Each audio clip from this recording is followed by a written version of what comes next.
आज हम पढ़ेंगे गॉस के नियम से कूलाम के नियम का निगमन। ठीक है, तो प्रश्न लिख लीजिए, प्रश्न लिखिए, गॉस के नियम से कूलाम के नियम का निगमन कीजिए। गॉस के नियम से कूलाम के नियम का निगमन कीजिए। ये आपका 3 नंबर में प्रश्न पूछ लेते हैं, प्रश्न इजी है। ठीक है, अगर गॉस की प्रमेय आपकी पढ़ी हुई है और कूलाम का नियम पढ़ा हुआ है तो बहुत ही आसानी से आप इसको कर लोगे। उत्तर में हेडिंग डाल लीजिए, गॉस के नियम से कूलाम के नियम का निगमन, और साइड में एक छोटा सा फिगर बना लीजिए, इसको भी समझा के थ्योरी लिखानी।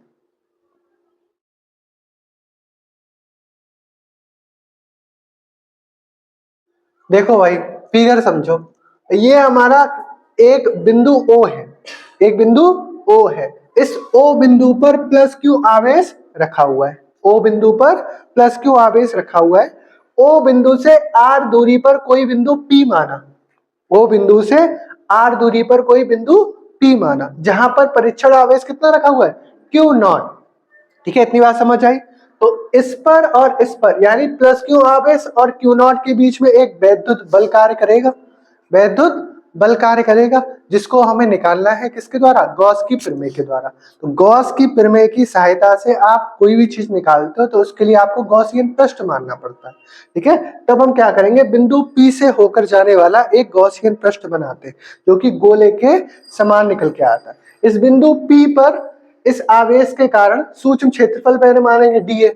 ठीक है, इसके कारण विद्युत क्षेत्र की तीव्रता E। ठीक है, और इसका क्षेत्रफल पृष्ठ जो है, ठीक है, पृष्ठ का क्षेत्रफल, दोनों कैसे होंगे, एक दूसरे के समान दिशा में होंगे। कैसे होंगे, समान दिशा में। तो थीटा कितना हो जाएगा, 0 हो जाएगा। इतनी बात लैंग्वेज में लिखेंगे। ठीक है, इतनी बात समझ आई सबको। आगे फिगर वाली, अब यहाँ पे फिर उसके बाद लिखेंगे सूक्ष्म क्षेत्रफल से गुजरने वाला विद्युत फ्लक्स। विद्युत फ्लक्स क्या होता है, हमने बताया आपको, डी फाई से डिनोट करते हैं सूक्ष्म क्षेत्रफल के लिए। तो यहाँ पे क्या हो जाएगा, डी फाई सफिक्स में ई लिखना चाहो तो लिख सकते हो, नहीं तो कोई बात नहीं। डी फाई ई बराबर ई डॉट डी ए पढ़ा है सबने सूत्र, और E dot D A vector में लिखते हैं। जब वेक्टर हटाओगे तो क्या हो जाएगा, E dot D A cos theta, theta की जगह 0 अंश, क्योंकि समान दिशा में। ऐसे हम पीछे बहुत सारी चीजें करा चुके हैं। ठीक है, तो अब यहाँ पे cos 0 का मान क्या हो जाएगा, 1। तभी यहाँ पे गुणा में 1 होगा, उसको लिखते नहीं, इतनी बात याद रखना। फिर ये 0 कर दो, cos 0 का मान कितना, 1। समझ गए। तो डी फाई ई हमारा कितना आ गया, E dot D A. Equation number 1 डाल दीजिए। ये किसके कारण विद्युत फ्लक्स निकल के आए, इस सूक्ष्म क्षेत्रफल के कारण।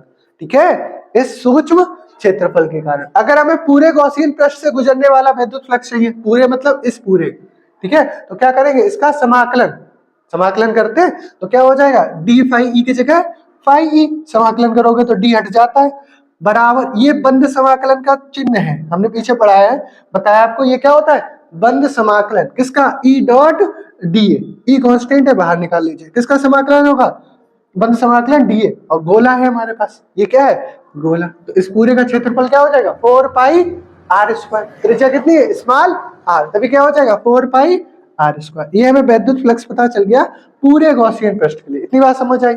क्यों निकाला, क्योंकि अगर हमें गॉस की प्रमेय का उपयोग करना है तो गॉस की प्रमेय का उपयोग करने के लिए हमें विद्युत फ्लक्स तो पता ही होना चाहिए। ठीक है, तभी तो हम यहाँ पे उपयोग करेंगे। आगे हम निकालेंगे विद्युत बल किसके बीच में, Q और Q0 के बीच में। तो अब क्या करेंगे, गॉसियन, क्योंकि गॉस के नियम से ही तो हमें कूलाम का नियम निकालना है, तो पहले हम गॉस की प्रमेय लेके चलेंगे। ठीक है, शुरू में क्या लेके चलेंगे, गॉस की प्रमेय, आएगा क्या, कूलाम का नियम। तो गॉसियन पृष्ठ के अंदर स्थित बिंदु जो हमारा O है, इस पर आवेश कितना है, Q। तो Q है, अतः गॉस की प्रमेय से, गॉस की प्रमेय के अकॉर्डिंग हमने पढ़ा है E बराबर ये E into 4 pi R square, pi E की जगह वैल्यू रखेंगे, पाई बराबर क्या होता है, Q बटे एप्सिलॉन नॉट। विद्युत फ्लक्स पढ़ा है हमने गॉस की प्रमेय से, गॉस की प्रमेय में ये तो रिजल्ट निकल के आता है, पाई E बराबर Q बटे एप्सिलॉन नॉट। इसकी जगह पे हमने क्या रखा, Q बटे एप्सिलॉन नॉट। ये वैसे ही लिखा हुआ है समीकरण 2 में। ठीक है, गॉस की प्रमेय के द्वारा हमने क्या रखा, Q अपॉन एप्सिलॉन नॉट, किसकी जगह, पाई E की जगह। ठीक है, इतनी बात याद रखिएगा। यहाँ से E निकालना चाहे तो क्या हो जाएगा, 1 बटे 4 पाई एप्सिलॉन नॉट अलग कर लीजिए, Q बटे में आर स्क्वायर अलग कर लीजिए। ये इसके साथ गुणा में है, बराबर के उधर भेजोगे तो बटे में आ जाएगा, 4 पाई आर स्क्वायर आएगा। एप्सिलॉन नॉट को हमने अलग कर लिया और Q के बटे में आर स्क्वायर को अलग कर लिया। ये हमारी विद्युत क्षेत्र की तीव्रता निकल आई। इतनी बात समझ आई। अब क्या करेंगे, P पर रखे बिंदु आवेश Q0 पर लगने वाला विद्युत बल किसके कारण, बिंदु O पर रखे आवेश के कारण क्या होता है, F बराबर E इंटू क्यू नॉट। आपने सूत्र पढ़ा है E बराबर F अपॉन क्यू, पढ़ा है पीछे, E बराबर F अपॉन क्यू। तो यहां से F निकालेंगे क्या हो जाएगा, E इंटू आवेश क्या है क्यू नॉट, क्यू नॉट हो जाएगा। ये सब फार्मूले पीछे पढ़े। अब E की वैल्यू कहां से रख देंगे, यहाँ से कितनी है 1/4 पाई एप्सिलॉन नॉट आवेश क्यू और ये Q naught upon R square. यही तो हमारा बल होता है, कूलाम के नियम से वैद्युत बल का सूत्र यही तो होता है 1/4 pi epsilon naught Q1 Q2 upon R square.